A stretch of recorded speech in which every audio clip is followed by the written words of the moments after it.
대신 짊어지시고 온갖 고난 당하신 것을 고난 주간을 통해서 말씀으로 우리를 받았습니다.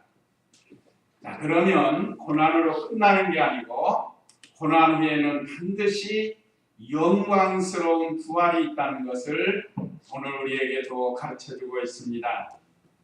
그래서 오늘은 우리 기독교의 대명절인 부활절, 성탄절, 부활절, 추수감사절을 우리가 3대 절기로 지키는데 오늘 부활절입니다. 참 성탄절 못지않게 제2의 생명, 영원한 생명을 얻는 이 부활절에 대해서, 이 부활은 다시 죽었다가 살아난다는 그런 뜻인데, 참 예수님 믿고 구원받는 것도 중요한데, 또 우리 몸이 영원히 죽지 않는 몸으로 다시 부활하는 이 은혜 또한 너무나 감사한 일입니다. 그래서 오늘 본문 말씀을 통해서 은혜를 받고, 특별히 이 고린도전서 15장은 하나님께서 사도 바울에게 부활에 대한 진리를 여러 면으로 잘 나타내 주고 있습니다.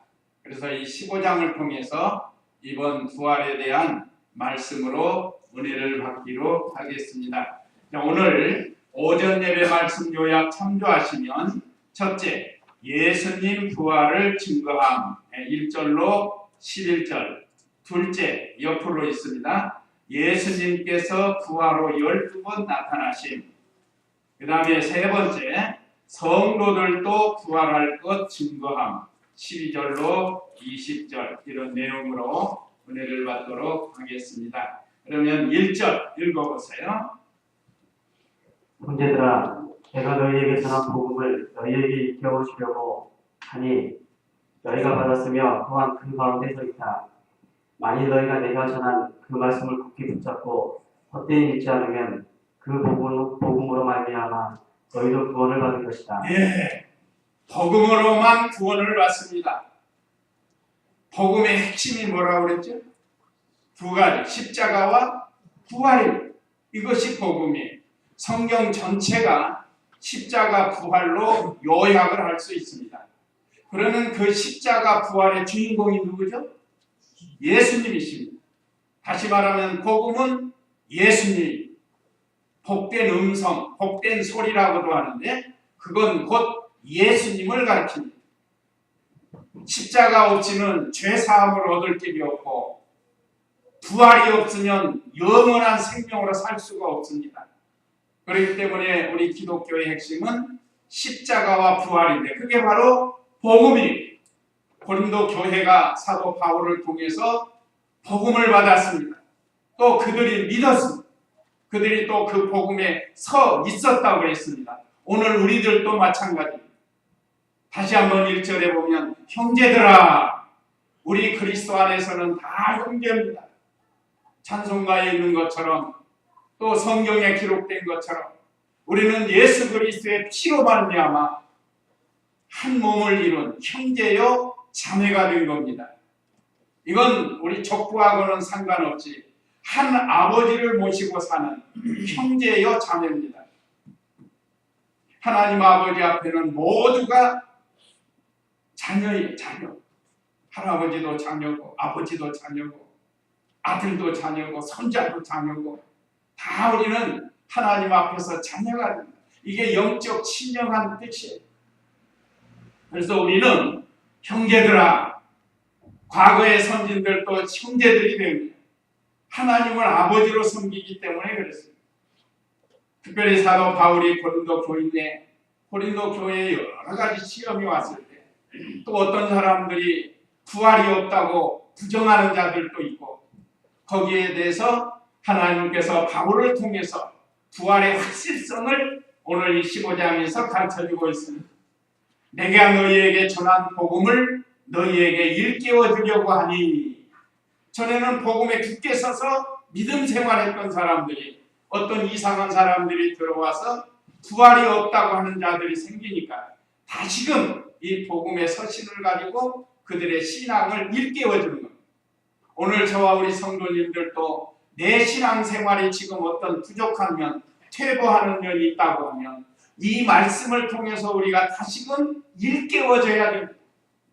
내가 지금 어디서 떨어지고 있는가. 그래서 다시 일어나야 된다는 겁니다. 너희가 받았으며 또한 그 가운데 서 있었다. 이미 바울을 통해서 부활의 진리를 이미 받아서 그들이 그 부활 신앙에 서 있었다. 그래서 2절에 만일 너희가 내가 전한 그 말씀에 굳게 잡고 헛되이 믿지 않았으면, 어떤 사람들이 들어와서 지금 이 부활의 진리를 헛되다고 가르치는 사람들이 있단 말이에요. 그러니까 그렇게 되지 말라. 바울이 있을 때 1년 6개월 동안 고린도 교회에 심호하면서 그들에게 가르쳐주던 이 복음 진리에 굳게 서 있다고 하면 그 복음으로 말미암아 너희도 구원을 받은 것이다. 받을 것이다가 아니고 받은 것이 받은 것. 오늘 저와 우리 성도님들도 이 부활절을 맞이해서 예수님의 십자가 부활로 우리가 구원을 받은 겁니다. 그 다음에는 우리가 하나님의 말씀들을 순종해서, 제도에 순종해서 구원을 이루어 나가는 거예요. 구원받는 건 하나님으로만이 되는 겁니다. 인간의 노력으로 구원받는 게 아니에요. 인간의 노력은, 성도들이 믿고 노력하는 건 구원 이루어 나가는 거지 구원을 받는 과정이 아니에요. 구원받는 건 하나님이 선물로 십자가 부활이라는 이 복음 진리를 믿고 구원을 받는 거예요. 그런 다음에 우리가 기록된 성경을 순종해서 구원을 이루어서 자라나게 해주시는 거예요.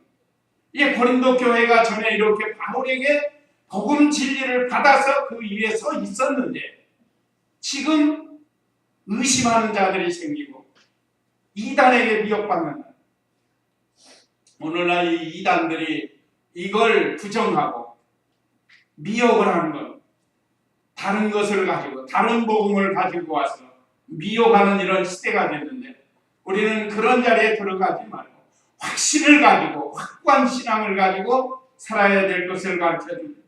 3절 읽어보세요. 내가 받은 것을 먼저 너희에게 전하였으니 그리스도께서 성경대로 우리 죄를 위하여 죽으시고 무덤에 묻히셨다가 성경대로 제3일에 살리심을 받아 게바에게 나타나시고 그 다음에 12제자에게 그 후에 500명이 넘는 형제들에게 동시에 나타나셨는데 그 가운데 대다수가 지금까지 살아있고 어떤 이들은 잠들었다. 네. 오늘 4절, 3절, 4절까지 1절에서 4절까지는 하나님의 말씀이 예수님의 부활을 증거하는 것. 예수님이 부활하신 걸 구약 성경에도 예언되어 있고 또 신약의 성경들이 다 예언을 하고 있다는 겁니다. 그러니까 하나님의 말씀이 예수님의 부활을 증거하고 있다. 내가 받은 것을 먼저 너희에게 전하였으니, 사도 바울이 다메섹 도상에서 부활하신 예수님, 빛 가운데서 나타나신 그 예수님을 영접하고 그 다음에 기도하면서 깨닫고 아라비아에 가서 4년 동안 간절히 기도했죠. 14년 동안. 그래가지고 깨달은 진리를 그들에게 전해줬다는 거예요.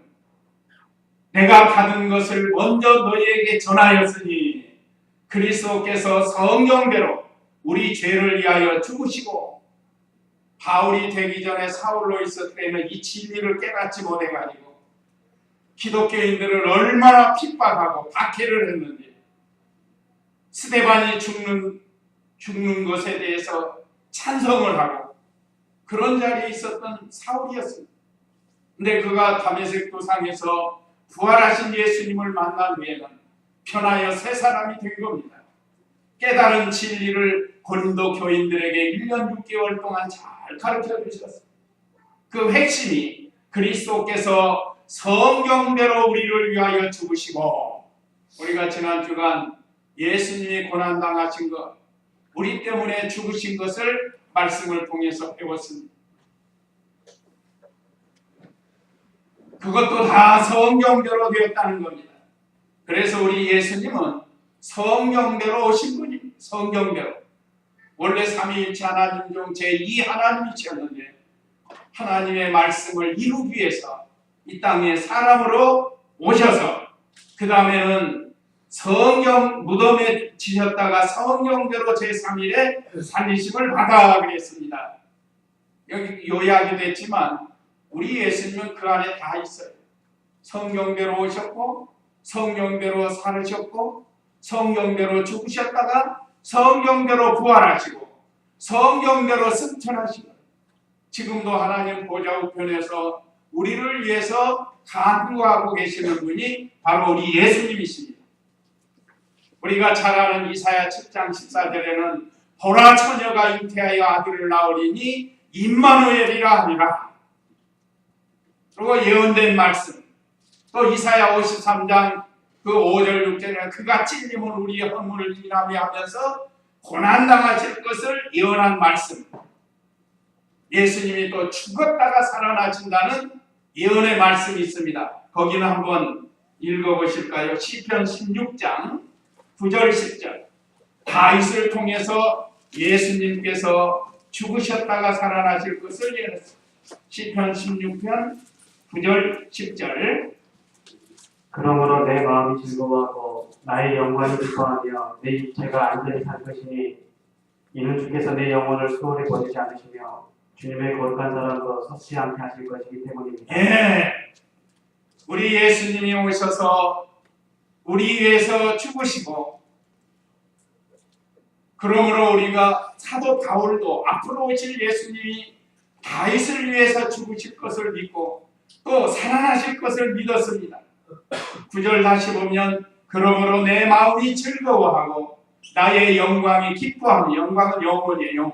나의 영이 기뻐하며 내 육체가 안전히 살 것이니 이는 주께서 내 영혼을 수월에 버리지 않으시며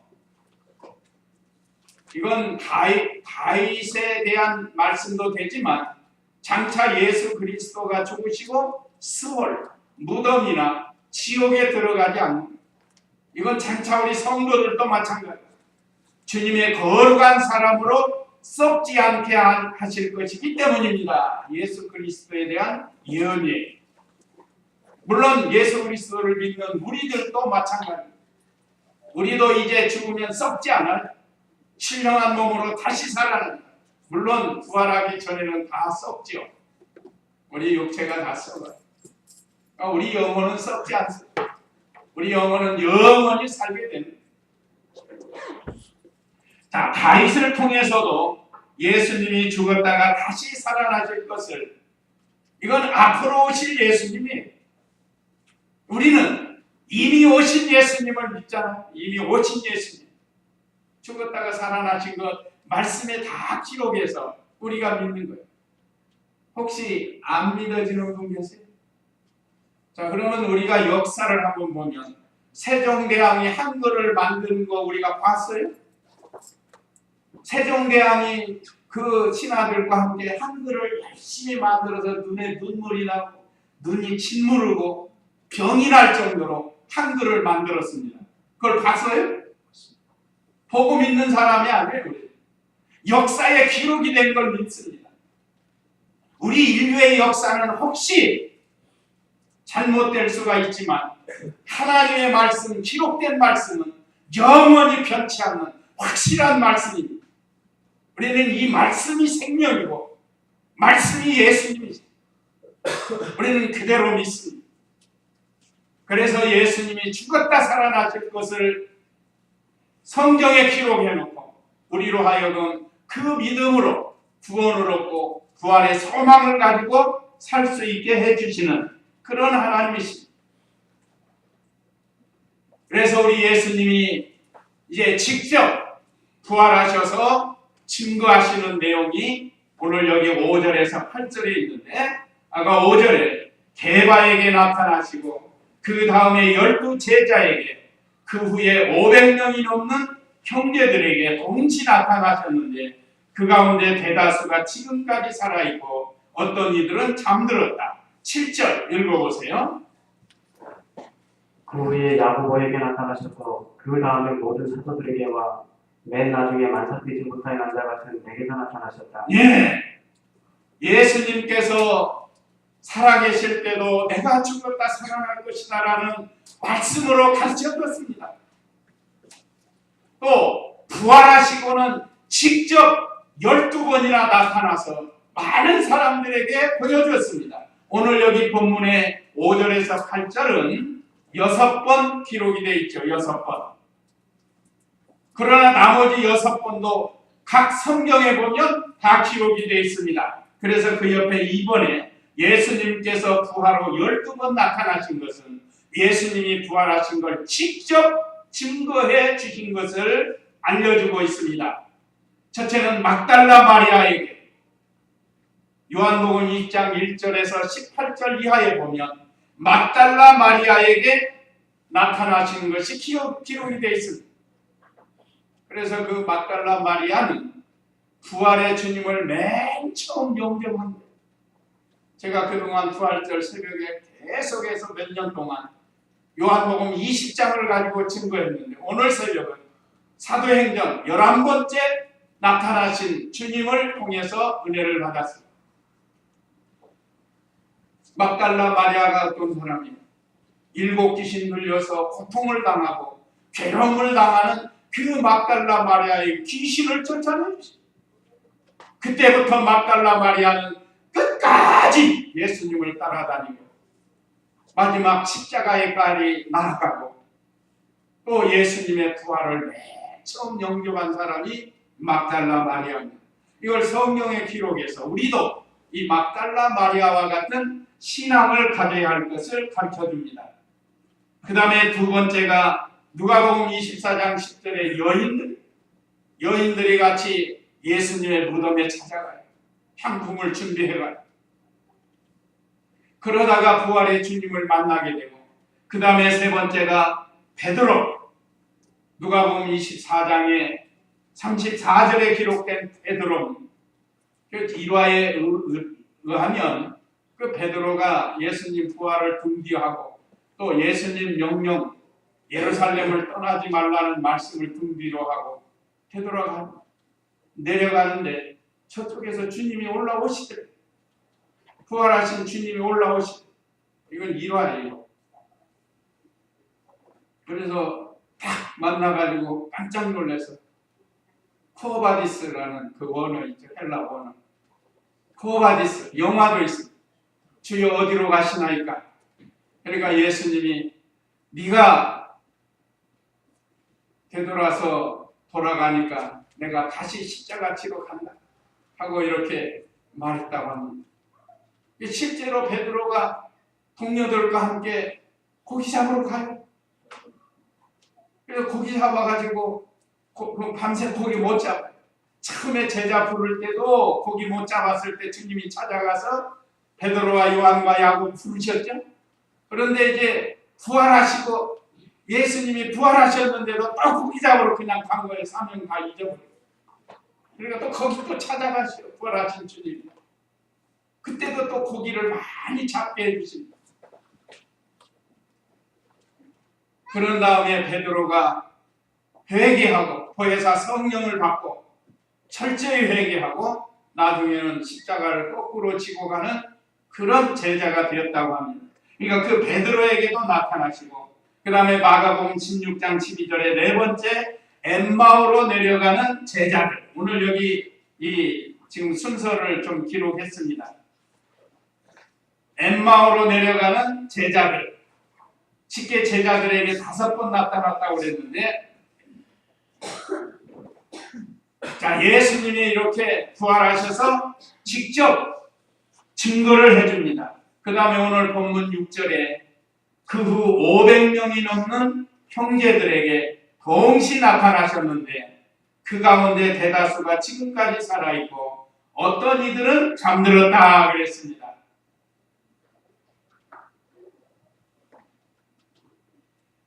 대다수가 살아있고 어떤 이들은 잠들었다. 잠들었다는 건 우리 기독교에서 죽은 자를 잠들었다고 하면 잠든 건 뭘 전제한다고요? 일어나는 것, 깨어나는 걸 전제로 하는 거예요. 그래서 우리 성도들이 예수님 믿고 죽으면 잠드는 거예요, 잠드는 거. 영혼은 하늘나라에 가 있고 육신은 잠들어 있는 겁니다. 반드시 주님이 재림하시면 다 신령한 몸으로 부활하는 이 소망을 주신 거예요. 그 다음에 7절에서는 그 후에 야고보에게 나타나셨고, 성경에 보면 야고보가 여러 사람 기록되는데 여기 야고보는 사도 야고보가 아니고 주의 동생 야고보입니다. 이 야고보는 나중에 믿음이 장성해서 예루살렘의 감독이 되는 귀한 직분을 가지게 되는 주님의 동생이라서가 아닙니다. 처음에는 예수님을 몰라가지고 비방하고 미쳤다 하고 그랬던 야고보인데 부활하신 예수님을 영접하고 나서 그가 변하여서 사람이 돼가지고 예루살렘의 기둥과 같은 귀한 일꾼이 되는 거예요. 우리도 현재는 좀 부족한 것이 있지만 예배드리면서 하나님의 말씀의 은혜를 받고 변하여 새삼이 된다고 하면 우리도 주님의 몸된 교회 기둥과 같은 일꾼이 될 수가 있다는 것을 가르쳐 줍니다. 자, 그 다음에 여기 오늘 11번 11번째 감람산에서 승천할 때 오늘 새벽에 배웠습니다. 사도행전 1장 9절인데 1절에서 오늘 11절 내용을 통해서 부활하신 예수님이 나타나셔 맨 마지막에 그 제자들에게 분부한 명령이 뭐라고 그랬죠?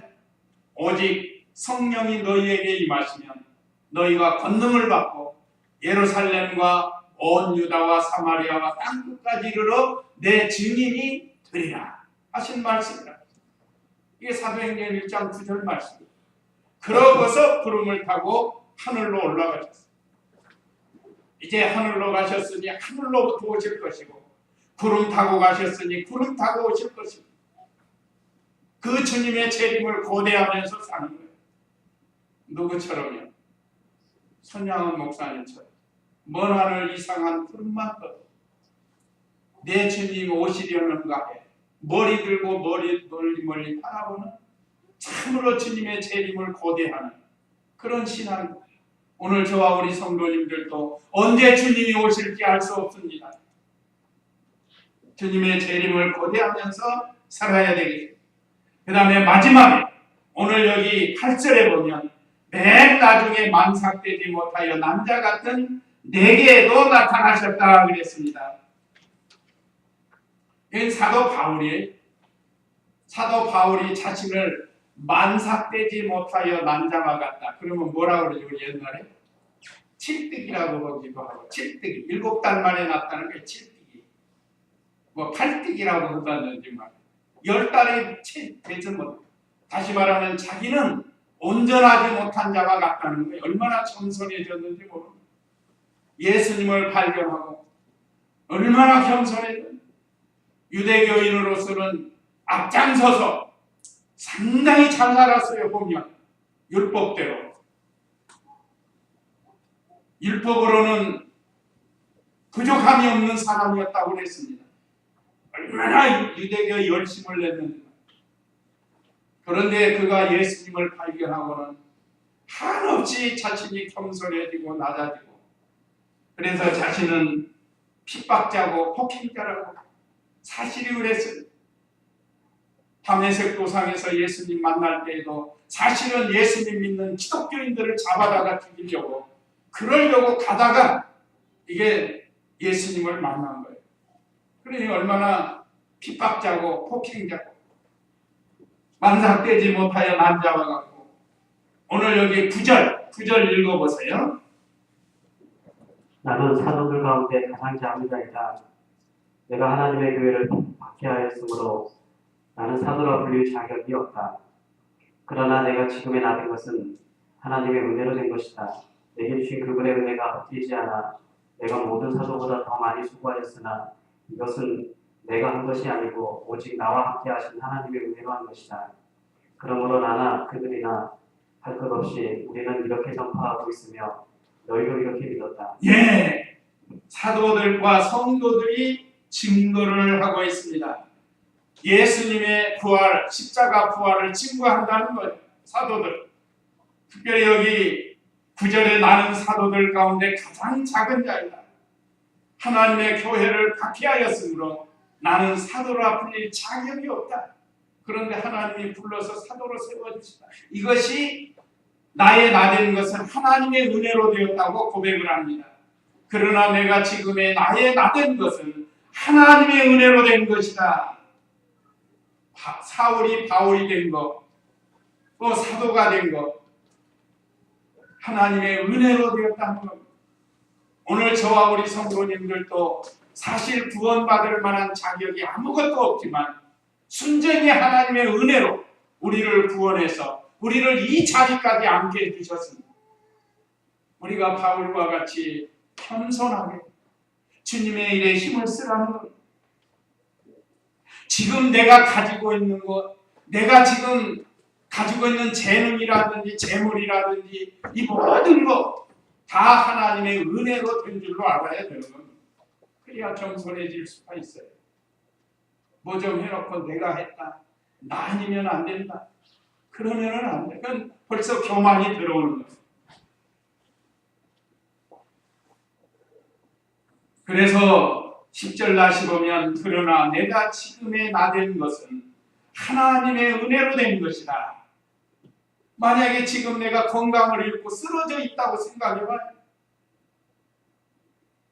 이렇게 건강 주신 것도 하나님의 은혜로 생각하고 또 나에게 직장도 주시고 어떤 재능, 기술도 주어서 그거 가지고 일할 수 있는 것도 하나님의 은혜로 된 줄로 믿고 믿음 생활을 해야 된다. 그래서 내게 주신 그분의 은혜가 헛되지 않아 내가 모든 사도보다 더 많이 수고하였으나 이것은 내가 한 것이 아니고 오직 나와 함께 하신 하나님의 은혜로 한 것이다. 하나님의 은혜로 한 것. 이 말씀 생각하면 이 목사님이 좀 생각이 나요. 돌아가셨습니다. 제가 한동안 이 목사님 가방 들고 이렇게 다닐 때 기도실 이렇게 올라가시는데 이 목사님 밑에 제 기도실이 있었습니다. 아이고 목사님 저는 진심에서 참 이렇게 좋은 기도원을 설립하게 해주셔서 참 감사합니다. 그랬더니 내가 했나 하나님이 하셨지. 그때 그러시더라고요. 하나님이 하게 해줘야 된다. 오늘 저와 우리 성도님들도 현재 나의 나된 것은 하나님의 은혜로 된 줄로 알고 바울과 같이 겸손하게 하나님께 감사와 영광을 돌려드려야 됩니다. 그 다음에 11절에 그러므로 나나 한 것은 사도 바울, 오늘 본문을 기록한 사도 바울이나 그들이나 한 것은 베드로, 아볼로 또 그 외 사도들 그들이나 나나 그들이나 할 것 없이 우리는 이렇게 전파하고 있으며 너희도 이렇게 믿었다. 이것은 십자가 부활의 요약. 예수님이 십자가 지시고 죽으셨다가 사흘 만에 부활하신 것을 나도 믿고 그들도 믿고 너희도 믿고 지금 서 있다. 오늘 우리도 그와 같다는 겁니다. 그래서 이제 12절로 14절은 성도들도 부활할 것을 증거함. 12절로 20절인데 12절로 14절은 예수님 부활은 성도의 보증이 된다 그랬습니다. 그러니까 예수님 부활은 예수님 혼자 부활이 아니고 성도들의 보증이 된다 이 말이에요. 12절 읽어보세요. 그리스도께서 죽은 자들 가운데서 살리심을 받으셨다고 전파되었는데 어찌하여 너희 가운데 어떤 이들은 죽은 자들의 부활이 없다고 말하느냐. 만일 죽은 자의 부활이었으면 그리스도께서도 살리심을 받지 못하셨을 것이다. 만일 그리스도께서 살리심을 받지 못하셨으면 우리의 전파하는 것도 헛되고 너희의 믿음도 헛되며. 네, 예수님 부활은 우리 성도의 보증이 된다고 확실하게 증거하고 있습니다. 당시 부활을 믿지 않는 유대인 중에 사두개인의 영향을 받은 사람들, 사두개인들은 부활이 없다고 그래요. 요즘 말하면 신신학자와 같습니다. 신신학자들은 부활을 안 믿어요. 그런데 고린도 교회에 그 유대인 중에 사두개인들이 들어왔단 말이에요. 신진학자들. 여기도 만약에 신천지 이단이 들어와가지고 우리를 미혹하는 것과 같아요. 말하자면. 그래서 바울이 오늘 본문 말씀에서 증거를 합니다. 그리스도께서 죽은 자들 가운데 살리심을 받으셨다고 전파되었는데 어찌하여 너희 가운데 어떤 이들은 죽은 자의 부활이 없다고 말하느냐. 부활은 분명히 있는 건데 왜 없다고? 이 사두개파의 영향을 받아가지고 그런 사람이 들어오는.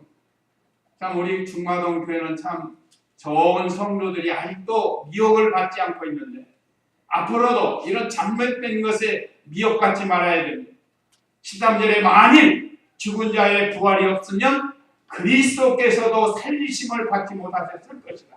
그리스도가 살아나신 거 보니까 우리 성도들도 부활한다. 확신을 가지라고 다시금 일깨워주는 거예요. 믿습니까? 네, 믿습니다.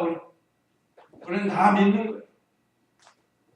그 다음에 14절로 15절은 만일 부활이 없다고 하면 바울이 거짓말쟁이고 우리도 거짓 증인이 된다는 거예요. 14절에 보면 만일 그리스도께서 살리심을 받지 못하셨으면 우리의 전파하는 것도 헛되고 너희 믿음도 헛되며. 15절 읽어보세요. 우리는 하나님의 거짓 증인으로 드러날 것이다. 이는 우리가 하나님께서 그리스도를 살리셨다고 증언하였기 때문이다.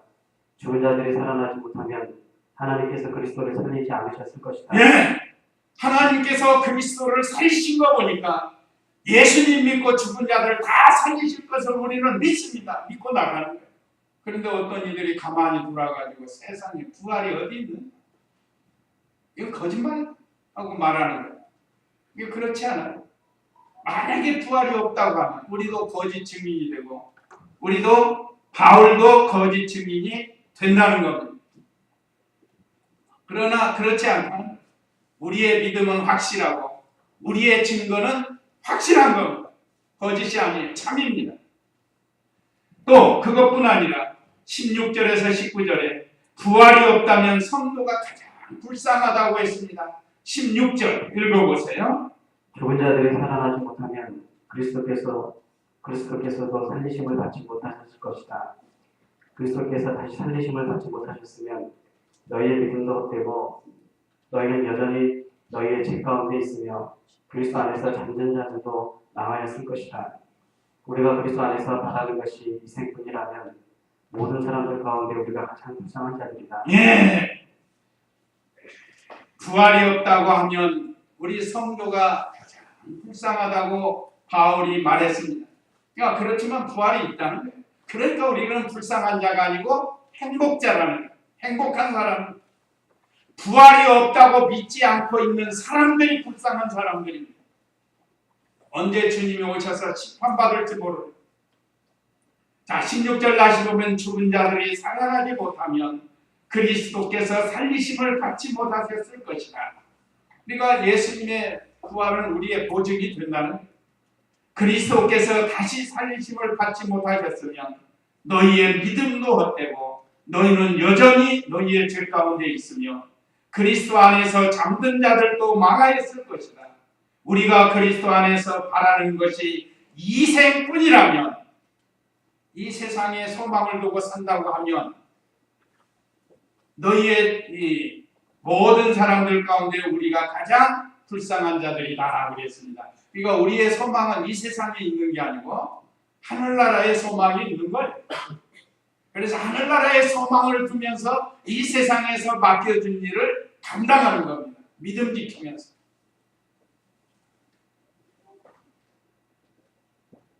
참 우리의 믿음은 결코 헛되지 않고 우리는 가장 행복한 성도들이 되는 겁니다. 자, 마지막 20절 읽어보세요. 그러나 이제 그리스도께서 죽은 자들 가운데서 살리심을 받아 잠자는 자들의 첫 열매가 되셨다. 23절 읽어보시고. 그러나 각각 자기의 차례대로 될 것이니 완전한 첫 열매인 그리스도이시고 그 다음은 그리스도께서 재림하실 때에 그분께 속한 자들이다.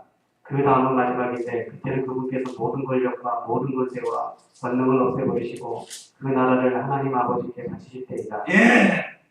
마지막에 예수님은 부활의 첫 열매이시다는 것은 또 부활의 순서가 있다는 것을 우리에게 가르쳐주고 있습니다.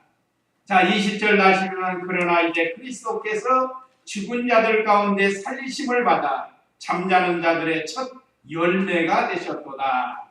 예수님 믿고 죽은 성도들의 첫 열매가 되셨다. 첫 열매. 첫 열매가 무엇인가?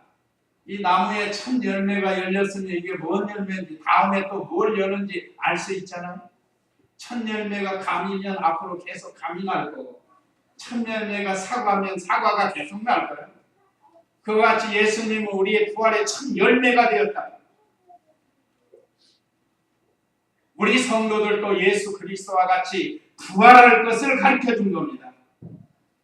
그래서 우리 예수님의 부활은 모든 성도의 부활의 원천이고 원동력이 되는 겁니다. 거기서부터 시작이 되는 거죠.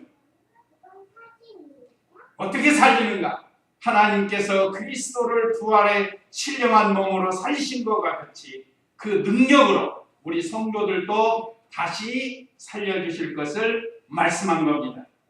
그런데 부활의 순서가 있어요. 첫 번째는 오늘 본문에 예수님이 첫 열매가 되십니다. 그 다음에 예수님 재림 때 자던 성도들이 다 일어나.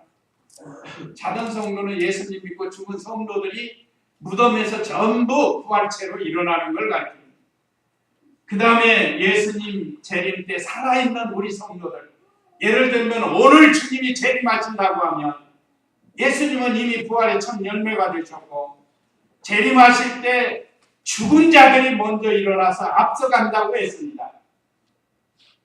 예수님 믿고 죽은 우리 가족들 있잖아요. 먼저 부활해서 앞서가. 그 다음에 이제 지금 우리가 호련히 부활체로 변화가 되는 거예요. 이 부활체는 죽지 않고 썩지 않고 병들지 않고 날아갈 수도 있고 보일 수도 있고 안 보일 수도 있는, 먹을 수도 있고 안 먹을 수도 있는 이런 신령한 몸으로 우리가 부활이 된다는 겁니다. 그 다음에 천년왕국 때 성도들, 부활의 순서가 그래요. 그 다음에 마지막 최후의 부활하는 사람이 있는데 그건 예수님 믿지 않고 죽은 사람들. 그래서 성경에서는 첫째 부활, 둘째 부활로 나눠요. 첫째 부활은 아까 말씀드린 예수님 믿고 죽은 모든 성도들이 첫째 부활에 참여해요. 그래서 이 첫째 부활에 참여하는 자들은 복이 있도다 그랬습니다. 둘째 부활은 예수님 믿지 않는 사람들의 부활이에요. 영원 형벌을 받는 사람들을 가리킵니다. 반드시 믿지 않는 사람도 영원히 죽지 않는 몸으로 부활해서 영원토록 지옥에서 고통당하는 거예요. 그러니까 이걸 생각하면 얼마나 우리가 행복한지 몰라요. 우리가 조금만 어디 대도 그냥 아파가지고 영원히 뜨거운 불 속에서 산다고 한번 생각해요. 고통 속에서 산다고 생각해요. 이것은 첫째 부활하고 둘째 부활은 1000년의 차이가 있다고 해요. 1000년. 1000년 왕국 후에 예수 믿지 않는 사람들 다 부활해서 심판을 받는 거예요. 우리 믿는 성도들은 예수님 재림하시면 1000년 왕국이 이루어지죠. 1000년 동안 다 부활해서 주님과 함께 예루살렘 성에서 사는 거예요. 이런 큰 은혜를 주신 것이 바로 예수님의 부활입니다. 이 부활의 소망을 가지고 우리가 이 땅 위에서 우리에게 맡겨주신 사명과 책임을 잘 감당해서 또 부활해서 주님 앞에 나갈 때 좀 더 큰 자가 되고 영광스러운 자가 되도록 믿음 생활을 잘하는 그런 우리가 되어야 되겠습니다. 이제 이 말씀 기억하시고 우리 다 같이 잠시 기도하시겠습니다.